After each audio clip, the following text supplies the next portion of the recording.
Ascend D2, and you're watching a hands-on video with this new flagship from the Chinese manufacturer. The Huawei Ascend D2 is a quad-core device with a full HD display. Surely that's enough to make it stand out from the crowd. However, at CES 2013, a lot of these devices have been released, well, two others. So what's so special about the Huawei Ascend D2? Well, to kick things off, its design is quite different to the others. It's not the thinnest out there, and it isn't quite as classical as the Sony Xperia Z, for example. It looks markedly iPhone-esque, but it's got a 5-inch display, as we've mentioned, and therefore that makes it extremely large by comparison. It does, however, have a very curved ergonomic backing and fits comfortably in the hand. The silver banding around the outside, as we mentioned, does remind us ever so slightly of an iPhone. However, it isn't quite as high gloss as metal.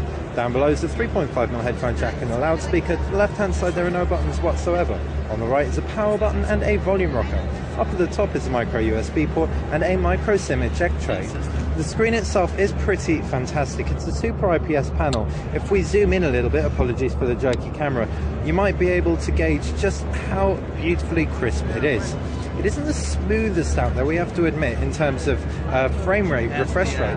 However, that might come down to it being an early version. The Huawei Ascend D2 packs Android 4.1 with Huawei's UI thrown on top of it. Now, this is the most drastic overlay we've seen over Android.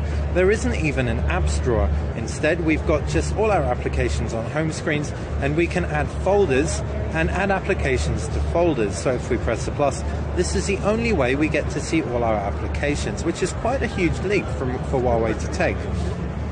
It also has this disappearing bar at the bottom to make full use of your screen. If you want the bar to come back, just swipe up.